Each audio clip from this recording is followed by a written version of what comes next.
Hello, everyone. I know I should probably get a better setup, but things just aren't ideal for me right now.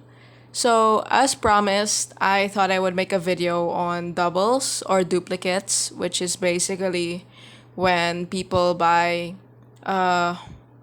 more than one more of the exact same thing.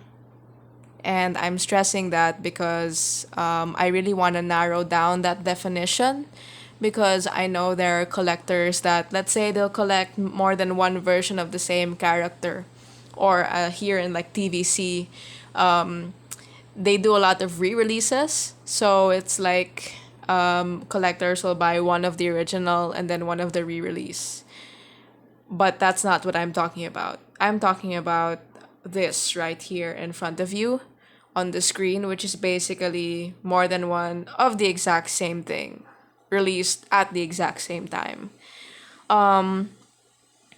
So I wanted to share my thoughts on this because with the amount of channels that review things, like I feel like there should be more that, express their own thoughts, instead of just presenting the information. Because that's the kind of content that interests me, actually. So I thought I would contribute to that more.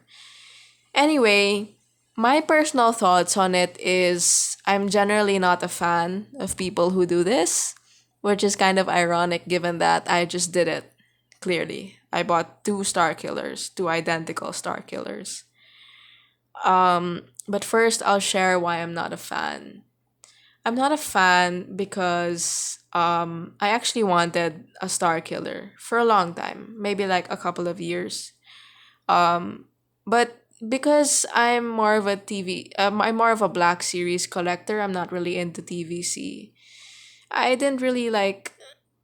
It was like a want deep down inside, and I just didn't really pursue it because I knew if I would pursue it, I would pay a ridiculous amount just to get a Star Killer that, if I'm being honest with you, didn't look very good. Which is why I'm kind of glad I waited. I just waited, waited without really knowing and just hoping. So when they announced the re release, I was like, okay, I'll get to.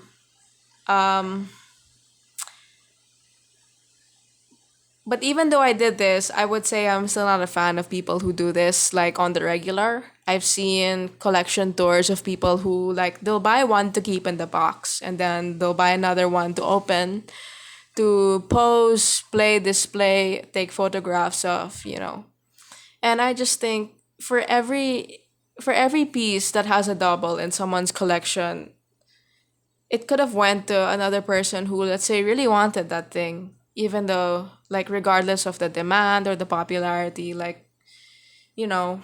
And for me, I mean, it's also like when you have duplicates of the exact same thing and you've done this multiple times. Imagine how much of your money could have actually gone into acquiring more of different things instead of kind of setting yourself back each time because you have to spend twice the amount for each thing. Even if, regardless of whether that thing is high in value or it's on clearance, you still have to pay twice for it. And imagine how much more of your money could have gone into other things, like quantity wise, in terms of expanding your collection. Now, I did this because I'm actually emotionally invested in this character. And again, I kind of wanted him for a while and I wasn't really sure. So when they announced the re release, and combined with the fact that in the Philippines, we tend to import basically everything. I don't think any figure company is based here locally. We really have to ship everything in. So trying to find anything in our malls and whatever, it's tough. So I usually go through collectible and hobby shops. So this is kind of why I did this in this case. This is the only duplicate or double that I've ever bought in my life, and I don't really intend to repeat this because I'm a college student with no job, so I can't really afford that kind of collecting. So there, I just want to share my thoughts and why I did it, and basically just there should always be exceptions. Thanks for watching.